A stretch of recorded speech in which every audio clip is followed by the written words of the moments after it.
මහානුභාව සම්පන්න රතන සූත්‍ර දේශනාව. සක්වල වැසි සියලු දෙවි දේවතාවුන්ගේද සහභාගීත්වය ඇතුව බුදුරජාණන් වහන්සේ විසින් දේශනා කොට වදාළ මෙම මහානුභාව සම්පන්න රතන සූත්‍ර දේශනාව එදා විශාලා මහනුවර ඇති වූ රෝගබිය, අමනුෂ්‍යබිය, දුර්භික්ෂබිය දුරු කිරීමට උපකාරී විය. ආනන්ද හිමියන් ඇතුළු මහරහතන් වහන්සේලා විශාලාවට වැඩම කොට මෙම සූත්‍රය දේශනා කරමින් සිදු කළ එම ආශ්චර්යමත් ශාන්ති කර්මයෙන් විශාලාව ක්ෂේම භූමියක් බවට පත්විය. තුන්බිය දුරු වී මහත් ශස්ත්‍රීකත්වයට පත්විය. ඒ මහානුභාව සම්පන්න රතන සූත්‍රය බුදුගුණ වර්ණනා එකතුවකි.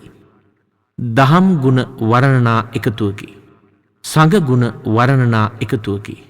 මිනිස් ඉතිහාසයේ පහළ වූ මහා ගුණෝත්තමයා මෙන්ම මහා ප්‍රඥාවන්තයා බුදුන් වහන්සේය. උන්වහන්සේගේ ධර්මයේද අනුපමේයය, විශිෂ්ටය. එය කිසිදා කිසිවෙක් සමග සම කළ නොහැක්කේමය. ආර්ය සංඝරත්නයේද අතුල්‍ය වූ උජුපටිපන්නාදී ගුණයෙන් සමුපේතය. එම සත්‍ය වූ ආශ්චර්යමත් ගුණබලය මිහිපිට මානවයාගේ බොහෝ දුක්ඛම් කටුළු සිඳ බිඳ දැමීමට සමත් වන්නේය. 2500 වසරකට ඉපැරණි අතීතයේදී දඹදිව් තලයෙන් ඉස්මතු වූ ඒ ආශ්චර්යමත් ගුණබලය ලොව කිසිදා නොනැසෙන්නේමය. වර්තමානයේ විවිධ දුක් රෝග බිය දුර්භික්ෂ මෙන්ම අනේක විද අභියෝග හමුවෙහිදී ඔබට මට රටට මෙන්ම ලොව සැමට ශාන්තිය උදා කිරීමට සමත් වන්නේය. මෙම රතන සූත්‍ර දේශනාවෙන් ඔබ සැමට සුවසෙත උදා වේවා. යානිද භූතානි සමාගතානි බුම්මානි වායානි වන්තනික්කේ සම්බේව භූතා සුමනා භවන්තු අතෝ පිසක්කච්ච සුනන්තු බාසිතං තස්මයි භූතානි සාමේත සබ්බේ මෙත්තං කරෝත මානුසියා පජාය දිවාචරන්තෝච හරන්තියේ බලින් තස්මයිනේ රක්කත අපමත්තායං කිංචිවිත්තං ඉදවා උරං වාසග්ගේ සුවායං රතනං පනිතං අනෝසමං අත්ති තථාගතේන ඉදං විබුද්දේ රතනං පනිතං ඒතේන සච්චේන සුවත්තියෝතු khයං විරාගං අමතං පනිතං යදජ්ජගා සක්‍ය මුනි සමාහිතෝ නතේන ධම්මේන සමත්තිකින්චි ඉදං පිදම්මේ රතනං පනිතං ඒතේන සච්චේන සුවත්තියෝතු යං බුද්ධ සෙට්ටෝ පරිවන්නයි සුචින් සමාධිමානන්තරිකං යහෝ සමාධිනාතේන සමෝන විජ්ජති ඉදං පිදම්මේ රතනං පනිතං ඒතේන සච්චේන සුවත්තියෝතු යේ පුග්ගලා සතං පසත්තා චත්තාරි ඒතානි යුගානි යන්ති තේ දක්ඛිනේයා සුගතස්ස ශාවකා ඒතේ සුදින්නානි මහප්පලානි ඉදං පිසංගේ රතනං පනිතං ඒතේන සච්චේන සුවත්තියෝතු යේ සුප්පයන්තා මනසාදල්ලේන නික්කාමිනෝ ගෝතම සාසනං නීතේ පත්තිපන්තා අමතං විගය වන්දා මුදා නිම්බුතින් බුඤ්ජමානා ඉදං පිසංගේ රතනං පනිතං ඒතේන සච්චේන සුවත්තියෝතු යතිම්බකීලෝ පටවින් සිතෝසියා චතුබ්බිවාතේ අසම්පකම්පියෝ තතෝපමං සම්පුරිසං වදානියෝ ආරිය සත්‍යානි අවෙච්ච පස්සති ඉදං පිසංගේ රතනං පනිතං ඒතේන සච්චේන සුවත්තියෝතු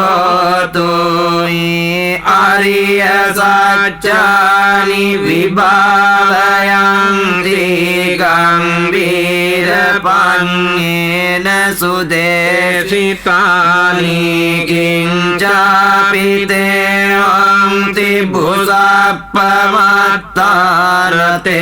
භවං අට්ඨමං ආදියන්ති ඉදං පිසංගේ රතනං පනිතං ඒතේන සච්චේන සුවත්තියෝතු සාවස්ස දස්සන සම්පදාය තයසු ධම්මා ජහිතා භවන්ති සක්කාය දිට්ඨි විචිකිච්ඡිතං ච සීලබ්බතං වාපි අදත්ති කිංචි චතෝපායේ ච විප්පමුත්තෝ චචාවිඨානානි අබම්මෝඛාතුං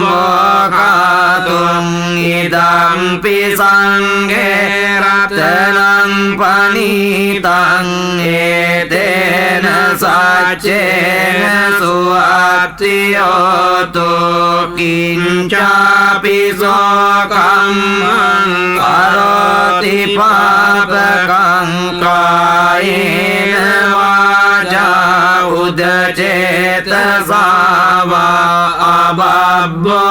අබබ්බසෝතස්ස පටිච්චාදාය අබබ්බතා දිට්ඨ පදස්ස උත්තා ඉදං පිසංගේ රතනං පනිතං ඒතේන සච්චේන සුවත්තියෝතු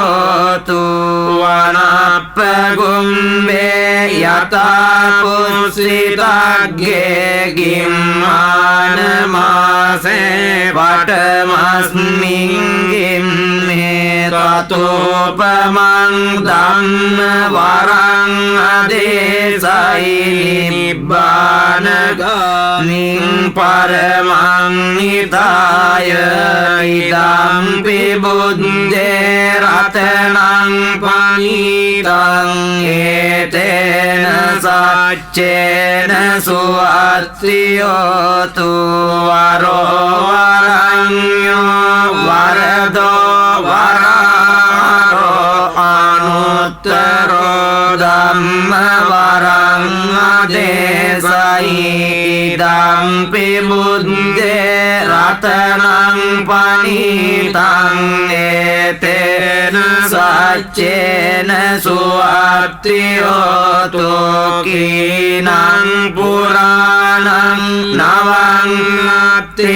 සංභවං විරත්ත චිත්තා ආයතිකේ භවන්මින් තේ කීන බීජා අවිරුල්ලිච්ඡං දානිබ්බන්ති දියා යතායම් පදීපෝ ඉදම්පි සංඝේ රතනං පනිතං ඒතේන සච්චේන සුවත්තියෝතු යානිද භූතානි සමාගතානි බුම්මානි වායානිව අන්තලික්කේ තථාගතං දේව මනුස්ස පූජිතං බුද්ධං නමස්සාම සුවත්තියෝතු